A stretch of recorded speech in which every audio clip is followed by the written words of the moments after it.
স্বামী আর স্ত্রী আল্লাহর দেওয়া শ্রেষ্ঠ এক নিয়ামত। এই কথাটির প্রেমে পড়ে গেলাম। কেন? তাহলে শুনুন। একজন স্ত্রী তার স্বামীকে জিজ্ঞেস করলো, আপনার জীবনের সবচেয়ে সুখের মুহূর্ত কোনটি? স্বামী মুচকি হাসি দিয়ে বলল, আমার প্রিয় স্ত্রী, তুমি শোনো, এখনো সেই সময় আসেনি। স্ত্রী আবার জিজ্ঞেস করলো, তবে কখন আসবে?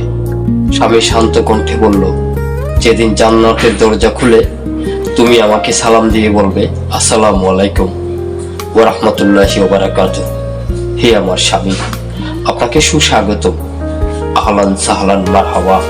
বুঝলে আমার মহারানী স্ত্রী, সে দিনটাই হবে আমার জীবনের সবচেয়ে দামি সুখের মুহূর্ত। আর প্রিয় স্ত্রী, এই দুনিয়ায় যেন তুমি আর আমি সুখে আর দুঃখে ইহকাল থেকে বিদায় নিতে পারি। এটাই আমাদের জীবনের আরেকটি সুখের মুহূর্ত। প্রিয় ইসলামী ভাই ও বোনেরা, প্রত্যেক স্বামী স্ত্রীর যেন দুনিয়া ও আখিরাত সুন্দর হয়, এই কামনা করে আজকের ভিডিওটি শেষ করলাম।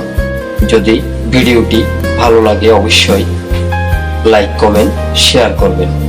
কষ্টের কথা বিডি চ্যানেলটি সাবস্ক্রাইব করবেন, যেন পরের ভিডিওতে দেখা হয়। ধন্যবাদ।